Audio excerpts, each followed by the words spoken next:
Hi guys, আজকে video topic হলো রাউটারের problem solve সম্পর্কিত। আপনার রাউটারটি কি বারবার হ্যাং দিচ্ছে অথবা আপনার রাউটারটি কি বারবার কানেকশন ছেড়ে দিচ্ছে? আপনার রাউটারে যে কোনো সমস্যাই হোক না কেন, আপনি একটি সেটিংসের মাধ্যমে আপনার রাউটারের সকল সমস্যার সমাধান করতে পারবেন। রাউটারের ডিফল্ট পিন যেটা দেওয়া থাকে রিসেট দেওয়ার জন্য, সেই বাটনের মাধ্যমে। আর অপরটি হলো আপনার রাউটারের অ্যাডমিন প্যানেলে ঢুকে সেখান থেকে সেটিংসের মাধ্যমে প্রবলেমটি সলভ করতে পারবেন।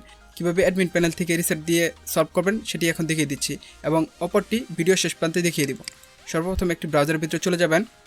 ব্রাউজারের অ্যাড্রেস বারে এসে টাইপ করবেন 192.168.0.1 লিখে এন্টার দিবেন।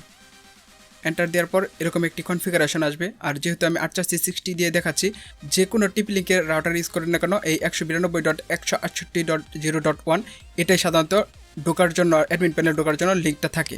অথবা আপনি TP-Link-Wi-Fi.net এই অ্যাড্রেস বার লিখে সার্চ করলেও এরকম একটি অপশন আসবে। আমি ভিডিও ডেসক্রিপশনে লিঙ্কগুলো দিয়ে দিব। আসার পর আপনি যদি নতুন ইউজার হয়ে থাকেন তাহলে লিখে দেবেন ADMIN ছোটো হাতের।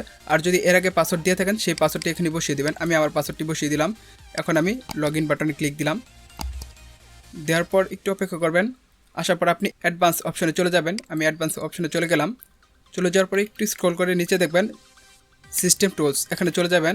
এরপরে দেখবেন এই যে ব্যাকআপ অ্যান্ড রিস্টোর, এখানে চলে যাবেন। আমি ব্যাকআপ অ্যান্ড রিস্টোরের ভিতরে চলে গেলাম। তারপর আমি এই যে ফ্যাক্টরি রিস্টোর যেটা আছে সেটা দিব। আমি যদি ফ্যাক্টরি রিস্টোর এখানে ক্লিক দিই তাহলে আমার রাউটারটি একদম নতুন যখন পারচেস করছিলাম যেরকম সেটিংস ছিল সেরকম হয়ে যাবে, ডিফল্ট সেটিংস। আমি এখন এখানে ক্লিক দিয়ে এখন রিস্টোর ফ্যাক্টরি দিয়ে নিচ্ছি। এখানে ক্লিক দিলাম। এখন আমার রাউটারটি এখন ডিফল্ট রিস্টোর ফ্যাক্টরি হচ্ছে। একটু সময় অপেক্ষা করতে হবে। এটা শেষ হয়ে গেলেই আমার কাজটি সম্পূর্ণ হয়ে যাবে। ভিউয়ার্স, আপনাদের সুবিধার্থে আমি ভিডিওটি পজ করে দিচ্ছি, কেননা ভিডিওটি অনেক লম্বা হয়ে যাবে তাই। আর যখন আমার ভিডিওটি 100% হয়ে যাবে তখন আমি দেখাচ্ছি। ভিউয়ার্স, 100% হয়ে গেলেই আমার রাউটারটি ফ্যাক্টরি রিসেট দেওয়া হয়ে যাবে, অর্থাৎ ফ্যাক্টরি স্টোর যেটা বলে সেটা হয়ে গেলে আমার রাউটার যখন আমি নতুন পারচেস করছিলাম তখন যেরকম সেটিংস ছিল সেরকম হয়ে যাবে, অর্থাৎ একদম নিউ লুকে আমার রাউটারটি আবার পুনরায় কনফিগার করে তারপরে ইন্টারনেট অ্যাক্সেস করতে হবে। সেটা কীভাবে করবেন এই সম্পর্কে আমি ভিডিও ডেসক্রিপশনে দিয়ে রাখবো, সেখান থেকে ক্লিক দিয়ে দেখে নেবেন। ইতিমধ্যে আমার রাউটারটি রেস্টোর ফ্যাক্টরি দেওয়া হয়ে গেছে। এখন আমি অ্যাডমিন প্যানেল ঢুকতে হলে আমার অবশ্যই পাসওয়ার্ড সেট করে নিতে হবে অ্যাডমিন প্যানেলে। আমি এখন আমার পাসওয়ার্ডটি সেট আপ করে নিচ্ছি। আপনারা আপনাদের পাসওয়ার্ডটি দিয়ে নেবেন। আমি আমার পাসওয়ার্ডটি বসিয়ে গেট স্টার্টে এখানে ক্লিক দিলাম।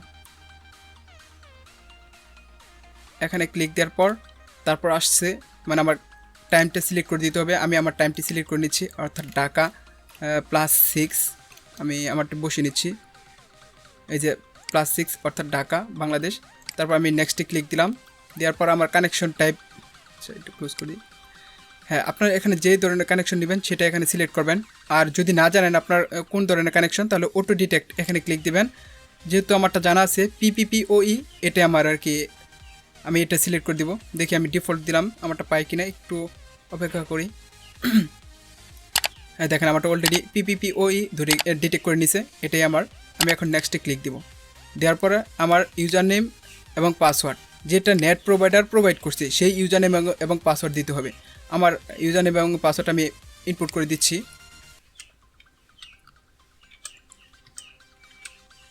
আমার ইউজার নেমটা আমি দিয়ে নিলাম এবং আমি পাসওয়ার্ডটা আমি বসিয়ে দিচ্ছি পেস্ট করে। হ্যাঁ, এখন দেওয়া হয়ে গেছে। এখন আমার এই জায়গায় আমার রাউটারের নেম দিতে হবে। আমি কোন নামে আমি রাউটারটা ইউজ করতে চাচ্ছি, আমি আমার রাউটারের নেমটা বসিয়ে দিলাম।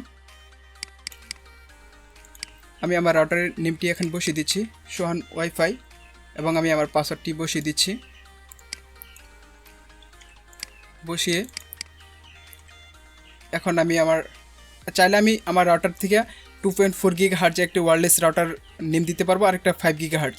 মানে আমি একই রাউটারের আন্ডারে দুইটি নেম ব্যবহার করতে পারবো এবং দুইটি লাইন বের করতে পারবো।